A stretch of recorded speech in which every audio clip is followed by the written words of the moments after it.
Hello everyone, my name is Olectralab and welcome to the channel, welcome back to the channel depending on whether or not you've been here before. And today we're going to be playing Breach the Fortress. By that I mean we're going to be testing the security to absolute destruction of my base here that I have spent some time building.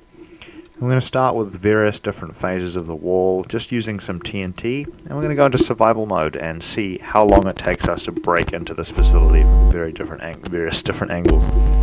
I'm just going to go ahead and do /game mode survival, and we're going to go ahead and see how long it takes us to breach these walls. So I'm going to start off by just placing a single charge. We're going to get a block and a charge and just one TNT. I'm going to see whether or not we can breach the outer wall. So no, it looks like it's secure from a single blast. It will stop a single blast. Let's see how it does against a double charge. I'll just go ahead and place a double charge on this corner here, and we'll see if we can breach the facility using this. There we go, 2 charges on a corner, and that wall is just not holding up. What about the thicker areas of the wall? I know that this particular section of the wall is about 7-8 meters high, and we'll just start with one charge just to see what sort of damage a single charge is going to do to the wall. We've got a few different sections of the wall, so a single charge is just not going to cut it. We'll just see how many charges it takes to breach this thing. Eventually we're going to breach the big fancy piston door, and I'm just going to break it. I do not really care about it because eventually I'm just going to probably delete the world, so it's not going to matter. Go ahead and second charge, and it's resistant to 2 charges, but it looks like we've got a little tunnel here. I'm going to count that as a breach. And if we were trying to get out of the facility, I'm going to guess that it's going to take 3 charges strategically placed in order to accomplish said task. So if I go ahead, okay, I'm going to have to put the mic down.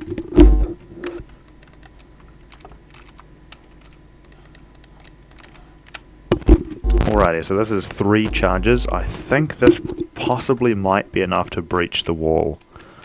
Yep, that's enough to breach all the way through the entire defenses. But keep in mind that's 3 cubic meters of trinitrotoluene explosives. So that's a fair amount of charges needed to breach the wall. Anyway, let's just imagine for a second that we want to go up these stairs, but we've been blocked out. Can we get into the facility with breaching charges? Is it even the right thing to do? I'm not sure. Let's go ahead and place a regular... Actually, no, I'm going to use a series of breaching charges here.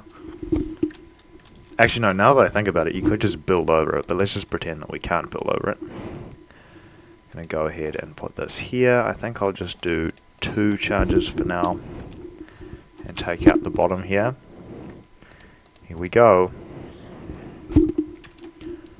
And boom. It looks like that did a decent amount of damage, and we are actually able to infiltrate to some degree. It's probably not going to work on the stairs. I think the stairs actually have a slight advantage when it comes to breaching, just because of the nature of how they work, because they're sort of going up. You're not going to get in as easy. Let's go and see if we can breach the blast doors, because I know in a previous video I titled the door a blast door, so obviously it should withstand a blast. Let's just start with the first blast doors. These are supposed to be just sort of resistant to every sort of everyday entities. Oh dear, I've fallen into a hole.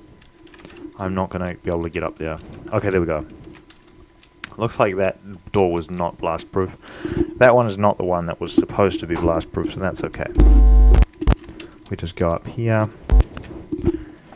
Here is the door that's allegedly supposed to be blast proof. So by blast proof I mean it's going to take a while to blast through, and this is not using any sort of netherite or obsidian to blast proof it, just regular good old blast proof because it's really thick. I'm going to start with a single charge and see if we can get through this door using just a single charge. There we go. It's closing, and Nope, that is one blast-proof door.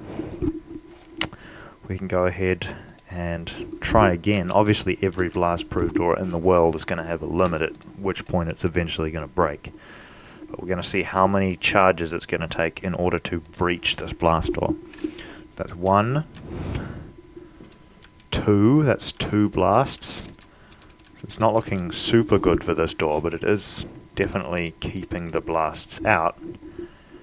Go ahead and try a third one. Oh dear. Uh-oh. That's 3 blasts it was able to withstand. So I'll be able to rate the door based on how many blasts it can withstand. There's just a lot of pistons going on here. It's a very noisy contraption here. Go ahead and place the next charge.